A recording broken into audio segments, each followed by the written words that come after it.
Ini sarang tawon yang ada di belakang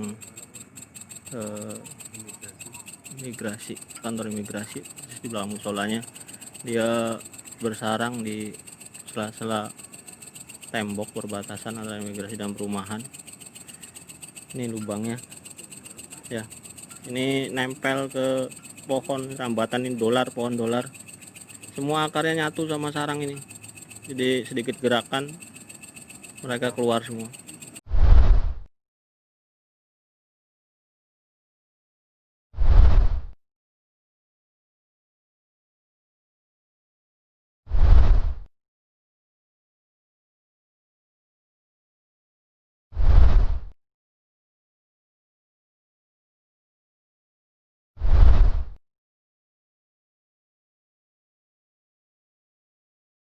Assalamualaikum warahmatullahi wabarakatuh.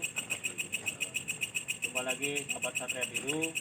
Hari ini hari Selasa tanggal 28 Juli tahun 2020. Kita sekarang ada di perumahan Grand Mulia Residen, ya, tepatnya di belakang kantor imigrasi di Cidahu. Ya, kita mendapat laporan dari senior chief kita, Bapak Suyandi, ya, karena ada rekannya di imigrasi, katanya tepat di belakang musola imigrasi itu yang berbatasan dengan Grand Mulia Residen ini ada sarang tawon Vespa afinis yang sangat-sangat berbahaya. Nah, dari itu kami ke sini, kita set up, ya, dan ternyata sarang tawon itu berada tepat di perbatasan antara musola dan tembok perumahan Grand Mulia Residen, dan ditutupi oleh tanaman rambat, yaitu biasa sebut tanaman dolar, dan akar-akarnya itu saling berkaitan dan masuk ke sarangnya, jadi sangat-sangat sensitif. Dan menurut cerita dari Pak Rasul, bahwa ada anak-anak main bolanya mengenai pohon dolaran itu yang dibaliknya ada sarang itu, maka dari itu si tawon terganggu, akhirnya mengejar anak-anak, jadi menyebabkan banyak korban. Dan perlu Bapak ketahui, mohon izin, bukan maksud saya menggurui Pak, jadi sebelum kita melakukan pemusnahan sarang tawon Vespa afinis yang sangat berbahaya ini, saya mau memberikan edukasi buat Bapak dan warga sekitar sini, ya, khususnya, dan sahabat Satria Biru umumnya. Jadi kita ini sudah dilatih oleh Dr. Sri Maharani, profesor ahli bisa dari Surabaya. Dia khusus menangani bisa-bisa hewan dan dia mengedukasi ke damkar-damkar seluruh Indonesia, ya, tentang bahayanya tawon Vespa afinis. Yang pertama, perlu Bapak ketahui, tawon Vespa afinis ini pemakan segala. Dia omnivora. Dia makannya, terutama kalau ada di perumahan seperti ini, di penduduk, di lingkungannya masyarakat, dia makan sisa makanan manusia. Contohnya nasi, ya, bangkai, sampah, buah-buahan, serangga dia makan. Oleh sebab itu, ya, namanya hewan, dia bersarang di tempat yang nyaman dan aman buat mereka. Dan ini daya jelajahnya sampai 100 meter dari sarang. Ya, untuk itu, untuk warga sini dijaga lagi kebersihannya Pak. Jangan membuang sampah sembarangan. Ya, walaupun mau buang sampah sisa makanan manusia, dimasukkan ke plastik, diikat, ya. Itu yang perlu ketahui omnivora. Terus jaga lagi kebersihan lingkungan sini, ya, gotong royongnya digalakan lagi, ya. Terus lanjut, yang kedua, bahwa tawon Vespa ini sini semuanya ratu Pak, jadi lolos dari kita pemusnahan, dia berpotensi membuat sarang lagi, ya. Dan dia tidak menghasilkan madu, tapi larva yang banyak Pak, ya. Dan ini diperkirakan diameternya sudah sampai 30 cm dan diperkirakan sudah 1 bulan lebih.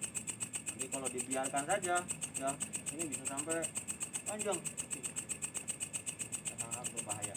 Lanjut, tawon Vespa afinis ini sifatnya pendendam, tidak boleh ditiru oleh manusia, ya. Karena apa?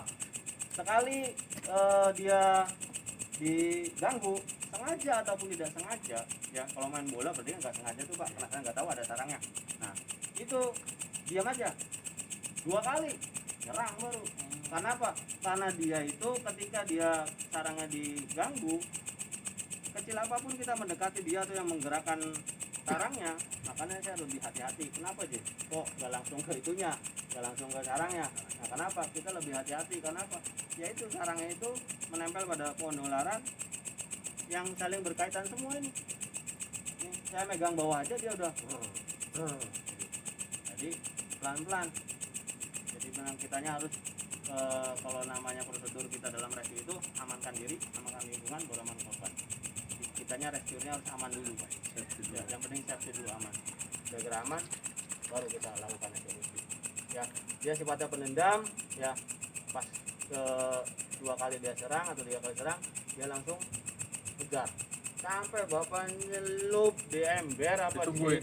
Kali pun dia tungguin. Waduh. Nah, iya, sampai rumah, sampai bapak tutup pintunya tutup tuh, buka lagi udah tungguin. Assalamualaikum malah. Jadi sangat-sangat berbahaya. Karena apa, Pak? Karena dia ketika dia merasa terganggu, dia mengejar itu, dia mengeluarkan cairan pertemanan, Pak, dari mulutnya. Kalau jangan dicoba ya. Biasanya kalau kita rusak, ya dia itu kan keluar ngamuk ya, dia itu mengeluarkan cairan. Nah itu cairan pertemanan. Kalau nempel di baju bapak, ya udah kejar terus. Ya terus bapak bajunya nggak dicuci, lewat lagi sini, ya udah kejar lagi. Ya dia punya cairan pertemanan. Kalau toksiknya gimana kalau toksiknya? Nah belum, nanti dulu Pak, sabar Pak, tenang. Ini baru cairan pertemanannya dulu. Ya jadi dia mengejar terus. Ya jadi sangat-sangat berbahaya itu. Ya selanjutnya, nah ini nih pertanyaan bapak. Ya ketika ada warga yang terkena sengatan lebih dari 2 sengatan, itu harus cepat-cepat check up medis. Kenapa? Karena bisa menyebabkan gagal jantung dan gagal ginjal. Ya, kalau bapak memang tidak percaya silakan browsing di internet ataupun ikuti channel kami di YouTube kami. Banyak korban yang meninggal. Oh, anak saya udah panas itu 5 gigitan itu. Nah, untuk antisipasinya, ya silakan bapak ke rumah sakit. Ya kalau untuk antisipasi sekarang udah malam, ya silakan bisa diberikan paracetamol, amoxicillin, ya terus dexamethasone sama CTM. Ya, amoxicillin buat antibiotiknya, paracetamol buat turun panasnya, dexamethasone buat bengkaknya, CTM buat alerginya, Pak. Bengkak sih enggak itu. Pasti nanti bengkak. Awalannya ya sengat, ya panas. Lama-lama nih enggak. Kalau disengat di sini, ini yang bengkak mata, Pak. Iya, mata, benar. Kemarin mata. Iya. Ini bengkak, lama-lama bengkak. Nah, itu penyembuhannya hampir 2 minggu, Pak. Nah, ini sekarang nih Bapak nih proses, berarti disengatnya lagi jam kemarin. Berarti masa itunya udah lewat sih. Cuman ya untuk antisipasinya silakan berikan obat itu, Pak. Apa? Dexamethasone, Paracetamol, amoxicillin sama CTM. diminum bareng semua. Iya. Umur berapa Pak anak? 6 tahun, 5. 5 ya? Oh, 5. Ya, nanti pagi baru mau puskesmas, Pak. Biar lebih afdol. Ya. Kalau kita biasanya kalau biasa kantuk kayak gitu. Nah, terus ya untuk penanganan awal setelah kita terantuk, ya itu diompres pakai es batu. Nggak boleh pakai yang macam-macam. Odol, terus apa lagi? Madu, tepung, madu biasanya. Jangan ya. Madu mending diminum aja Pak buat stamina. Ya. Es batu doang kompres sama es Udah. Ya, kompres sama es batu. Ya, gitu. Nah, saran saya Pak, silakan di check up medis aja Pak. Ya karena daya tahan tubuh manusia itu berbeda-beda Pak.